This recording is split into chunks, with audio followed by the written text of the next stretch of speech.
When you combine a media career spanning 4 decades and unquestionable passion with 4 Olympic Games and great sporting knowledge, you get a sports show that takes you to the heart of the action. Join KG and the General today from 3 p.m. on Australialivetv.com to hear from the people making and writing the big sports stories of the day.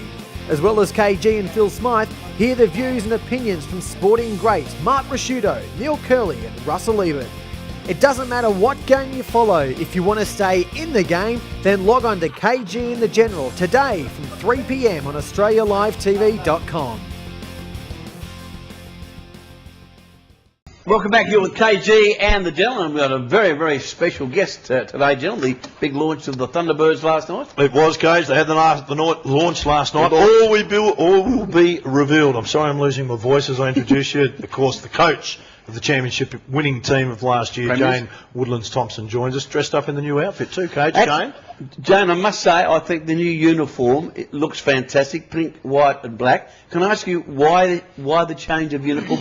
What's the aim of the club?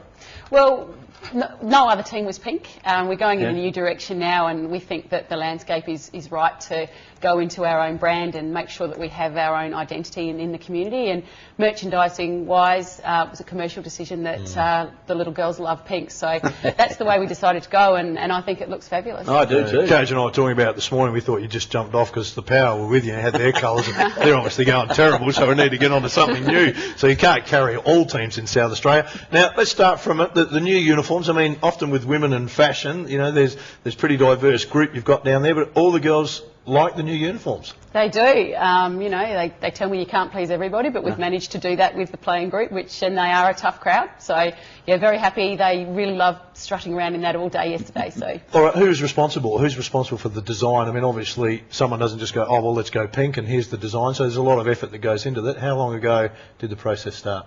Well, we had to file for a rebrand very soon after the grand final to get through the paperwork and all the necessary things that you have to do. So it was a commercial ops decision, and they obviously contracted people and experts in the field and did their research and came up with the fact that, new logo, pink colour was definitely the way forward for us. And the response that we got at our function last night was overwhelmingly positive. Gee, Jane, Fairmont Homes to a South Australian company, that is, as your major sponsor, that is a fantastic get that.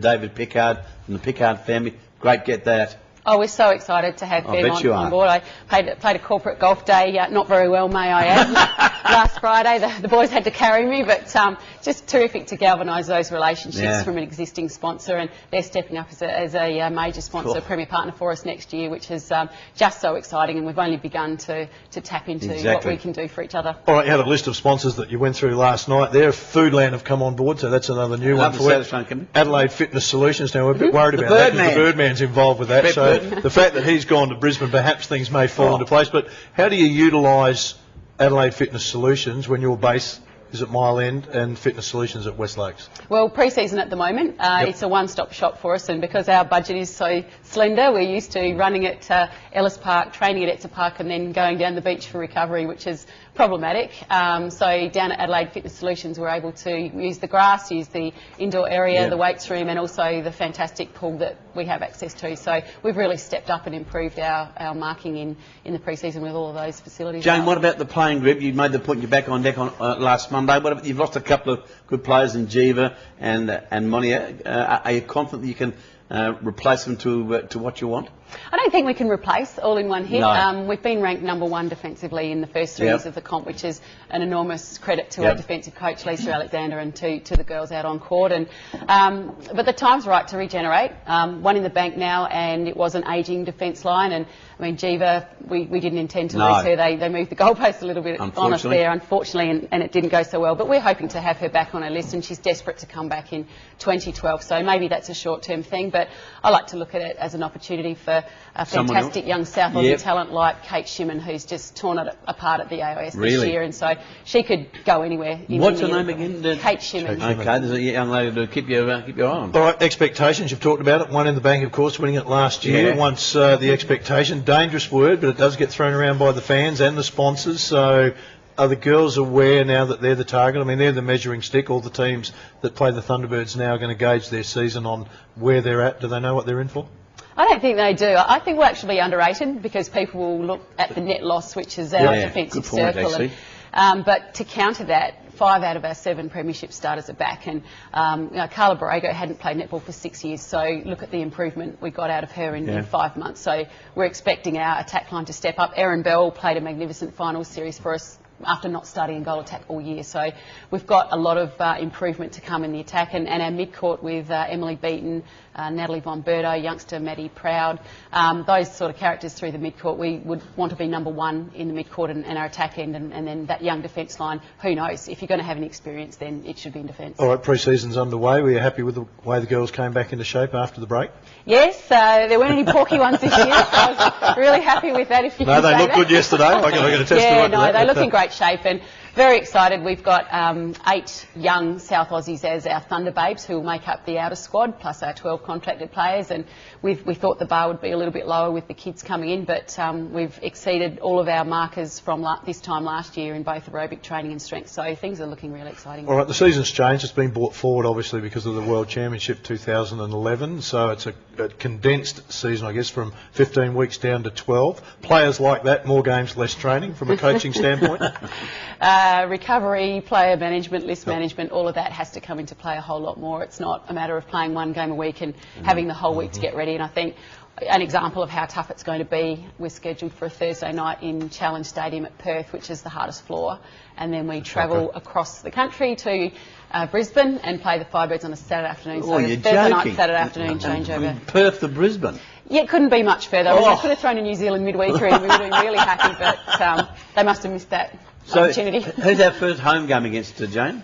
Our first game is away in Sydney. First home game is against our mates, the Melbourne Vixens, who tried to steal 5 of our players this year. So on that point, how difficult is it for Adelaide to keep our players? Obviously, being the reigning premiers, and we're talking to Stephanie, and she made the point that the interstate sides have been aggressive in trying to get our players. How difficult was that, and how tough was that to keep our players? Very tough, KG. Our staff and our playing group was targeted very, very heavily. And we've just got to make sure that we're doing the right things off the court, and we've got employment. You know, most of the girls have got partners that they can't just get up and leave from where they've come from. We need to really consider the welfare of that sustainability. And we've managed, the ones who've come over really want to stay. Carla Borrego wants to live here, Jiva wants to live here.